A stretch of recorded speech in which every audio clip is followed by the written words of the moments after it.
मी हॉस्पिटलला निघालो असताना तू वाद का उकरून काढतीयस? कधी बोलू मी विक्रांत? तुला वेळ कधी असतो माझ्याशी बोलायला? हे बघ, मला वाटतं आपण यावर एकदा नाही अनेकदा बोललो. आपल्यातलं नातं हे असंच असणार आहे. ओके फाईन, माझं जाऊ दे. मानसीला काय पडवून ठेवलंयस तू? हे काय आता नवीन? एक्झॅक्टली, हे काय आता नवीन? मानसीचं जे वागणं आहे ना, ते माझ्यासाठी सुद्धा नवीनच आहे विक्रांत. मग हे तू मला का सांगतेस? तिच्याशी बोल. विक्रांत, मानसीच्या वागण्यात जो फरक पडलाय ना, त्यासाठी तू जबाबदार आहेस. काय? येस, फारच कॉन्फिडन्स वाढलाय मानसीचा. आधी कधीही ती माझ्याशी भांडली नाही. तोंड बंद ठेवायची, ना उलट उत्तर ना उलट प्रश्न. पण काल माझ्या मनूने माझ्याबरोबर वाद घातला. आधी कधीच असं झालं नव्हतं. लग्नात सुद्धा जेव्हा मी तिला साडी चेंज करून यायला सांगितलं, दुसऱ्या क्षणी तिने साडी चेंज केली होती. जेव्हा मी तिला सांगायचे मला कंपनीत यायला घरी ये, तेव्हा ती हजर असायची. आणि जा म्हटलं की लगेच जायची पण. एक्झॅक्टली. मी मोठी बहीण आहे तिची.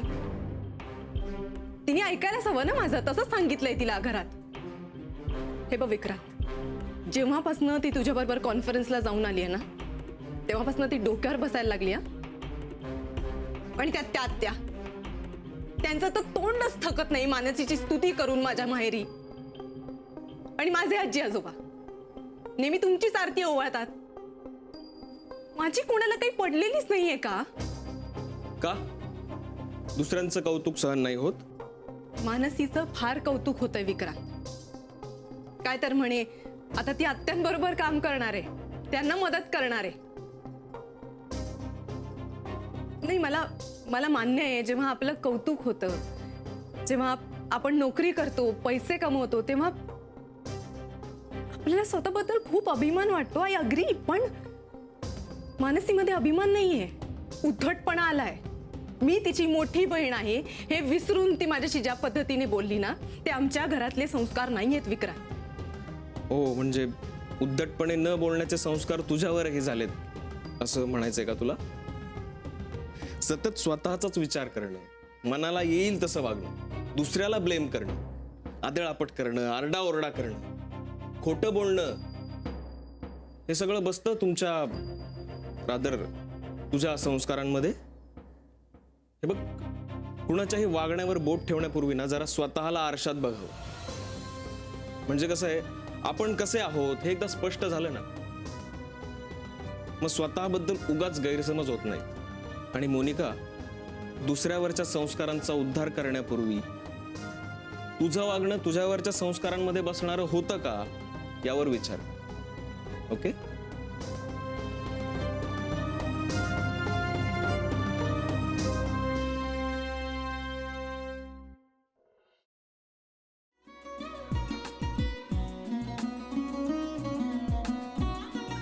लावू का?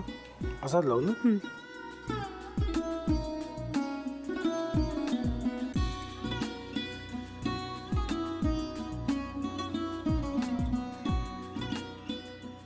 आता काय करायचंय? आता आपण ड्राय स्टफिंग दुसरं काय करणार आपण त्यात? आपण ह्याच्यात मेयोनीज न टाकता बाकीचे सगळे साहित्य टाकायचे.